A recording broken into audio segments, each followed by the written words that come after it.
Hello. Welcome to day 8, y'all. Day 8. I hope this has been blessing y'all. It has definitely been blessing me. Listen, am I supposed to look at myself or look at the camera? I'm telling you right now, I'm looking at myself. I'm gonna look at me.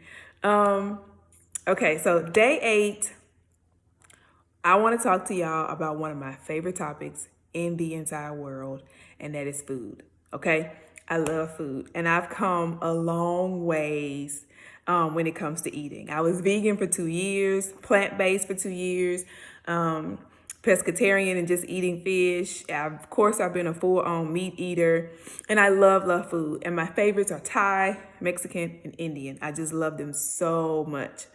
So today I want to talk about food and how food can heal our bodies. And I'm not going to go super scientific. I'm not even here to tell you how not to eat, what not to eat, or to food shame you. Ew. Why do we do that? But I am here to share what I've learned about eating healthy, eating in moderation, and how healthy eating can heal our bodies. Okay, so let's start with the obvious. What is healthy eating? I have my notes here. So to me, healthy eating is consuming the most freshest foods in its natural form that's optimal for our bodies to function well. Okay, fresh food in its most natural form that allows our bodies to work well. Now, insert public health moment. Fresh food and natural food is not accessible to everybody. So don't let everybody trick you into believing that everybody can get up and go to a Whole Foods. I barely can get up and go to a Whole Foods, okay? And even if there are some accessible options for healthy grocers in your area, some people have to make decisions, financial decisions around eating healthy or going to a doctor's appointment, or eating healthy and buying medicine, or eating healthy and saving for kids. So for those of us that can purchase at a Whole Foods or Sprouts or even a Kroger, that is a blessing and that is a privilege. But I'm here to tell you that you can start to incorporate some options and tips and tricks around eating healthy, even if you're eating and purchasing from Walmart. I love Walmart. Even in Aldi, I love Aldi, or my favorite, your local grocery store. Okay. So before we get into some of the tips of things that I do around buying fresh foods and maintaining this idea of eating healthy, let's talk quickly about how healthy eating impacts our health. So one, let me say, agriculture in the United States is definitely not effective as it used to be. That's clear, and we can have a full-on discussion around that. Our soil, I believe, is also not as nutrient dense as it used to be, and we can have a conversation about that as well. But healthy food does exist. We know that eating well reduces the risk of physical health problems. We know that our gut has its own nervous system and its own gut health, and it can affect mood, right? So if you have an irritated gut, it sends a signal to your brain that can affect your mood, your thinking skills, and your memory. So listen to how you feel when you're eating certain foods. We know that dietary changes can affect our mental health and our well-being, and we're still doing a lot of research around that. But what we do know is that people whose daily food intake includes more fruits, veggies, and whole grains, they're less likely to experience depression. And eating a rainbow of food provides a healthy range of nutrients, vitamins, minerals, and fiber. Okay, so we know that eating healthy is good. I think we can all agree on that. A book that I've started to read called Food, What the Heck Should I Eat by Dr. Mark Hyman is really good.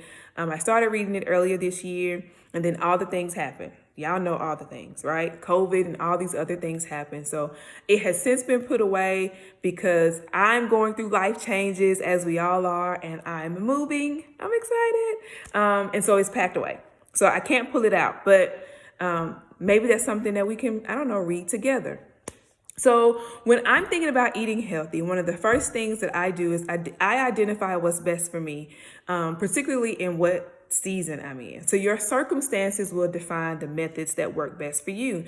If you are diabetic, there are certain things that you can eat. If you are a working mom or working dad, the times in which you eat. If you're always on the go, being able to have healthy snacks available is going to dictate how you eat. So first thing, when you're wanting to eat healthy, is to identify your circumstance and your situation, where you are right now. And these are not in any order, guys. I'm just kind of spitballing them as I thought about them. Another good thing that you can do to eat healthy is cook for yourself. I find recipes on Pinterest, Instagram, and YouTube. Instagram and YouTube are definitely my favorites. And then I make a grocery list, and you can either use an Instacart or whatever, or sometimes I like to actually go into the grocery store because I get to pick my fruit, I get to touch it, I get to see it. And another good tip is when you're going into the grocery store, take your grocery list, stick to it, but then also shop the perimeter of the store first. When you go down the aisles, you're going to go down the cookies and the crackers and the chips. And now I'm going to tell you, I'm a salt and vinegar girl. So I'm not saying don't buy chips, okay? Pick me up a pack. I'm just saying let's eat that in moderation. Another good tip when you're trying to eat healthy is when you identify a fruit or a veggie or a protein that you like, try to eat the same food but in different ways. And that's a good way to start in the beginning. I think in the beginning we're like, you hear me and people say eat a rainbow of food. So we get all the things, but we don't like all the things. We haven't learned how to cook all the things. So like maybe sweet potato, a sweet potato hash for breakfast, maybe a sweet potato and some roasted vegetables for dinner. So just try to find different ways to kind of season the food. And then try to change one meal sitting, right? So don't go crazy and say, okay, I want to eat healthy, I'm going to stop all the things. No, maybe it's just, I'm going to focus on breakfast. I'm going to focus on eating healthy for breakfast. That's going to work for me. Someone else say, you know what? I'm going to focus on dinner. I'm going to try that. So give yourself space and grace. You're going to always hear me talk about space and grace. So just try to alter one meal setting. Now, I want to talk about a couple food groups, not all of them, but these are just some things that I do. I love beans, black beans, pinto beans, kidney beans. One of the best things you can do is add beans to your food. You can eat beans for breakfast. I love to take a tortilla, put some beans, some eggs, flip that thing over. And it's so good, y'all. It's good. Try to get the raw beans first. Now, that does mean you're going to have to prepare. And so that means you have to soak them at night. And if that doesn't work for you, totally okay. Canned beans are okay. When you get them, just rinse them. Because we're going to add them back. Y'all get you some garlic salt, some adobo seasoning, on point, okay? Dairy. I personally don't consume dairy. Pause. I stopped consuming dairy. I started back this year. Breaking out. Dairy does increase mucus. It does also increase acne. And so for me, I actually want to start making my own almond milk. So I'll keep y'all posted on that. But if you want to consume dairy, try to purchase dairy from your local farms. Try to purchase from companies that are socially responsible. And let's just be real. If that's not an option for you, moderation, guys. Moderation is okay. All right. The same thing for our meats. I love me some good salmon, chicken, and turkey sausage.